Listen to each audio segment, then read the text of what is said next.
Hello friends, இன்று நம்ம பார்க்குற சக்கரம் பார்க்க போகிறோம். இன்றைக்கி நம்ம பார்க்குற சக்கரம் என்ன அப்படின்னு பார்த்தீங்கன்னா, 3வது சக்கரத்தை பற்றி பார்க்க போகிறோம். நம்ம எல்லா சக்கரத்தையும் பேர் சொல்லியிருக்கோம். 2 சக்கரம் இதுக்கு மேலே நம்ம பார்த்துருக்கோம். இன்றைக்கி நம்ம பார்க்குறது 3வது சக்கரம் மணிப்பூரகா. அந்த சக்கரத்தை பற்றி பார்க்க போகிறோம். இந்த சக்கரம் எப்படி எப்படிலாம் ஆக்டிவேட் ஆகுது, என்னென்னலாம் நன்மைகள் நமக்கு நம்ம உடம்புல இது செய்யுது அப்படிங்கிறத பற்றி நம்ம பார்க்கலாம். நம்ம சேனலுக்கு நீங்கள் புதிய நண்பராக இருந்துச்சுன்னா சேனலை சப்ஸ்கிரைப் பண்ணி சப்போர்ட் பண்ணுங்கள். உங்கள் ஃப்ரெண்ட்ஸுங்களுக்கு வீடியோ முழுசாக பார்த்துட்டு அவங்களுக்கு ஷேர் பண்ணுங்கள், அவங்களும் பார்க்கட்டும். இப்போ நம்ம பார்க்குற இந்த சக்கரம் 3வது சக்கரம். நம்ம உடம்புல மொத்தம் 7 சக்கரம் இருக்குன்னு நம்ம பார்த்துருக்குறோம். அந்த 7 சக்கரத்தில் 3வது சக்கரம், அதாவது கீழேருந்து 3வது சக்கரம். கீழேருந்து தான் எல்லா சக்கரமும் ஆரம்பிக்குது, ஸ்டார்டிங். சரிங்களா? ஃபஸ்ட்டு மூலாதாரம் பார்த்தோம், சுவாதிஷ்டானா பார்த்தோம், இப்போ மணிப்பூரா பார்த்தோம். இந்த மணிப்பூரா அப்படிங்கிற இந்த 3வது சக்கரம் எந்த இடத்துல இருக்குது நம்ம உடம்புல அப்படின்னு பார்த்தீங்கன்னா, நம்ம உடம்பு முதுகெலும்பு இருக்குது பார்த்தீங்களா? இந்த முதுகெலும்பு தான் எல்லா சக்கரமும் அமைஞ்சிருக்குது அப்படிங்கிறது தெரியும் எல்லாருக்கும். ஸோ தெரியாதவங்க தெரிஞ்சுக்கோங்க. எல்லா சக்கரமுமே நம்ம முதுகெலும்புல தான் இருக்குது. சரிங்களா? அந்த 3வது சக்கரம் அப்படிங்கிறது நம்ம தொப்புளுக்கு நேராக பேக்கில் இருக்குது. அந்த இடத்துல தொப்புள் இருக்குது பார்த்தீங்களா? ஸோ அந்த இடத்துல நம்ம 3வது சக்கரமான இந்த மணிப்பூரா சக்கரம் அங்கே தான் ஆக்டிவேட்டில் இருக்குது. ஸோ இந்த சக்கரம் சுழல நம்மளோட உடம்புல இருக்க எல்லா ஆக்டிவேஷனும் ஆகும். சரியா? இந்த சக்கரத்தோட கலர் என்ன அப்படின்னு பார்த்தீங்கன்னா, எல்லோ கலருங்க. ஃபஸ்ட்டு இந்த சக்கரத்தோட கலர் அப்படின்னா எல்லோ கலர். அப்புறம் இந்த சக்கரத்துக்கும் சூரியனுக்கும் ஒரு சம்பந்தம் உண்டு. அதாவது நெருப்போட தொடர்பு கொண்ட ஒரு சக்கரம், எரிசக்தி. சரிங்களா? எரிசக்திக்கு தன்மை இந்த சக்கரத்துக்கு தான் இருக்குது. அதாவது என்ன அப்படின்னு பார்த்தீங்கன்னா, நம்ம சாப்பிடக்கூடிய உணவு முறைகள்லாம் இருக்குது பார்த்தீங்களா? உணவுகள் அனைத்தையுமே செரிமானம் செய்யக்கூடியது அப்படின்னு பார்த்தீங்கன்னா இந்த 3வது சக்கரத்தில் தான் ஆகுது. நம்மளுடைய சாப்பிடும் உணவுகள் அனைத்துமே செரிமானம் ஆகக்கூடியது வயிறில். அந்த வயிற்றில் இருக்கக்கூடிய சக்கரம் தான் இந்த மணிப்பூரா அப்படிங்கக்கூடிய இந்த 3வது சக்கரம். இது நம்ம உடம்புல செரிமான சக்தியை கரெக்டாக ஆக்டிவேட் பண்ணி கொண்டே இருக்கும். இது செரிமானத்தை சரியாக பண்ணினா தான் நம்ம உடல் சீராக இயங்கும். சரிங்களா? வயிறு சம்பந்தமாக என்ன பிரச்சனை இருந்தாலும் இந்த மணிப்பூரா சக்கரம் தான். மணிப்பூரா சக்கரம் சரியாக ஆக்டிவேஷனில் இருந்தது அப்படின்னா நம்ம உடம்புல பொதுவாக எந்த ஒரு பிரச்சனையுமே வராது. ஏன்னா நம்ம சாப்பிடக்கூடிய உணவு செரிமானம் சரியாக ஆகிவிட்டது அப்படின்னா நமக்கு எல்லாமே வரும். அதாவது நம்ம உடம்புல நம்ம சிந்திக்கக்கூடிய திறன் அதிகமாகும். நம்மளோட உடல் ஆரோக்கியமாக செயல்படும். ஆக்டிவேட் நல்லா ஃப்ரெஷ்ஷாக இருக்கும். சரிங்களா? இந்த மணிப்பூரா சக்கரத்தை பண்ணும்போது இந்த சக்கரத்தில் நம்ம இதை சரியான முறையில் நமக்கு ஆக்டிவேட் ஆகி கொண்டிருக்குது அப்படின்னா,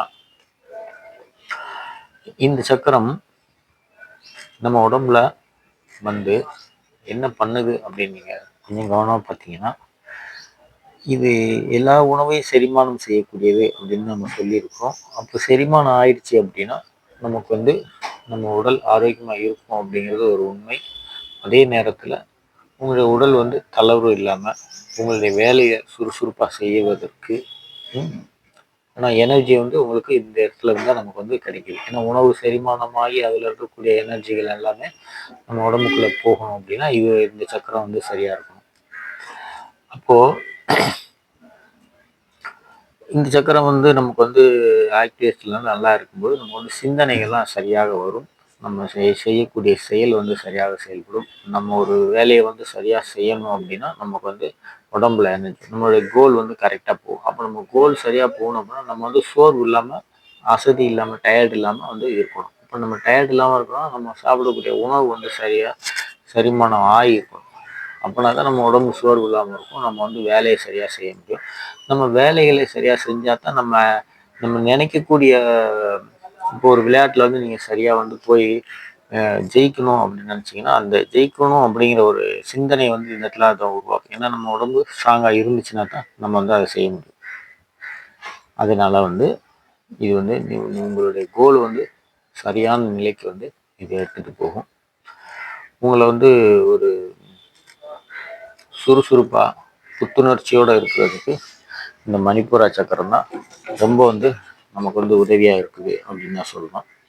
இந்த மணிப்பூரா சக்கரம் சரியில்லை அப்படின்னா நமக்கு வந்து எல்லா விதமான வயிறு சம்பந்தப்பட்ட நோய்கள் அப்படிங்கிறத தவிர, அது போக நமக்கு அசதியான சூழல், நம்ம ஒரு தன்னம்பிக்கை இல்லாமல் பேசுறது, நம்மளுடைய செயல் மேலே ஒரு நாட்டம் இல்லாமல் போயிடும்.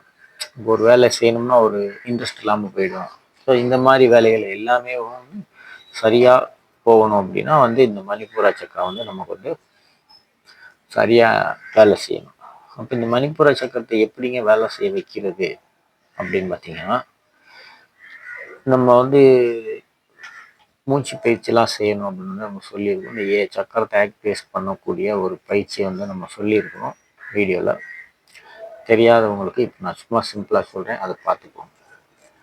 நம்ம மூச்சு நிமிர்ந்து உட்காந்து நேராக குனியாமல் ஸ்ட்ரைட்டாக உட்காந்து நம்ம வந்து அந்த பயிற்சி பண்ணுறோம் அப்படிங்கும்போது, இந்த மணிப்பூர சக்கரம் வந்து நம்ம வயிற்று பகுதியில் இருக்குது, தொப்புளில் இருக்குது அந்த இடத்துல. சரிங்களா? அப்போது நீங்கள் கண்ணை மூடி நீங்கள் தியானம் செய்கிற பொழுது வந்து அந்த இடத்துல, சரிங்களா, அந்த கரெக்டாக வயிற்றுக்கு நேர் பின்பக்கம், அந்த தொப்புளுக்கு நேர் பின்பக்கத்தில் வந்து ஒரு பிரைட்டான ஒரு ஒளி, ஒரு லைட்டிங் வந்து அந்த இடத்துல எரியிற மாதிரி ஒரு கற்பனை பண்ணணும். அந்த சக்கரம் வந்து ஆக்டிவேட் ஆகுற மாதிரி. சரிங்களா? எல்லாமே ஒரு ஃபீலிங் தான், எல்லாமே மாயை அப்படின்னு சொல்கிற மாதிரி இது ஒரு ஃபீலிங்ஸ். அதை வந்து நம்ம வந்து கொண்டு போகணும். அந்த இடத்துல வந்து அந்த சக்கரம் வந்து நல்லா பிரைட்டாக இருக்குது, நமக்கு நல்லா இயங்கி கொண்டு இருக்குது அப்படிங்கிற மாதிரி ஒரு சிந்தனையில் வந்து நீங்கள் தியானம் பண்ணும்போது அந்த சக்கரத்தை ஆக்டிவேட் பண்ணணும். அப்படி நம்ம அதை சக்கரத்தை நீங்கள் அந்த மாதிரி ஆன் பண்ணி விட்டீங்க அப்படின்னா உங்களுக்கு வந்து அந்த மணிப்பூரா சக்கரம் சரியாகும். இது எவ்வளோ நேரம் செய்யலாம்? டெய்லி ஒரு 5 நிமிஷம் இல்லை ஒரு 10 நிமிஷம் இதை வந்து நீங்கள் செஞ்சீங்கன்னா போதும். ஒவ்வொரு சக்கரத்தையும் நம்ம செய்யும்போது ஒவ்வொரு சக்கரத்துக்கு ஒரு ஒரு 2 நிமிஷம் செஞ்சீங்கன்னா கூட மொத்தத்துக்கு எல்லா சக்கரத்துக்குமே சேர்த்து ஒரு 10 நிமிடங்கள் கணக்கு வச்சுக்கோங்க. ஸோ அந்த மாதிரி வரும். இது வந்து பண்ணலாம். இந்த சக்கரம் சரியாக இருக்கும்போது தான் நம்ம உடம்புல இருக்கக்கூடிய வயிற்று பக்கம் இருக்கக்கூடிய கல்லீரல், கணையம், சிறுநீரகம் இருக்குங்களா, இதெல்லாம் அடுத்து ஒன்று தொடர்புடைய உறுப்புகள் எல்லாமே வந்து சரியாகும். இது எல்லாம் சரியாக இயங்கும்போது நம்ம உடம்புல ரத்த ஓட்டமும் சுறுசுறுப்பாக இருக்கும். ரத்த ஓட்டம் சுறுசுறுப்பாக இருந்தால் நம்ம உடம்பே பிரிஸ்காக இருக்கும் அப்படிங்கிறது எல்லாருக்கும் தெரிஞ்ச விஷயம். ஸோ அதனால் இந்த சக்கரம் வந்து நம்ம உடம்புல வந்து ரொம்ப முக்கியமான ஒரு சக்கரம் தான் சொல்லணும். இந்த சக்கரத்தை ஆக்டிவேட் பண்ணுறதுக்கு எப்படி பண்ணணும் அப்படிங்கிறத நம்ம பார்த்துட்டோம் சிம்பிளாக.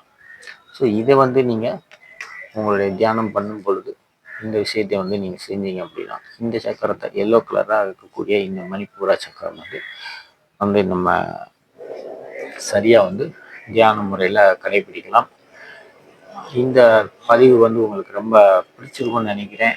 உங்களுக்கு ஏதாவது டவுட் இருந்தால் கீழே கமெண்ட் பண்ணுங்கள். அது போக இந்த யோகா பண்ணும்போது, கிரியா யோகா பண்ணுறீங்க இல்லை வேறு யோகா பண்ணும்போது உங்களால் அமர முடியல அப்படின்னா அதுக்குரிய பெஞ்சு வந்து நம்ம வந்து கொடுக்குறோம் அப்படின்னு சொல்லியிருந்தோம். ஸோ அந்த பெஞ்சு நம்மகிட்ட இருக்குது, உடன் பெஞ்சு தான். ஒரு வீடியோவில் கூட போட்டிருக்கோம், தனியாக அதுக்கு ஒரு வீடியோவே போட்டிருக்கோம் யோகா பெஞ்சுன்னு சொல்லி.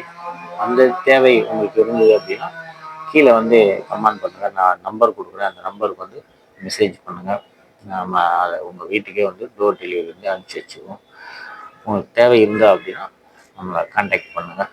அந்த பெஞ்ச் வந்து உங்களுக்கு கண்டிப்பாக வந்து கிடைக்கும். இந்த வீடியோவை இது வரைக்கும் பொறுமையாக ஃபுல்லாக பார்த்த அனைவருக்குமே நன்றி நண்பர்களே. மீண்டும் வந்து அடுத்த ஒரு நல்ல ஒரு பதிவில் வந்து நாளைக்கு சந்திப்போம்.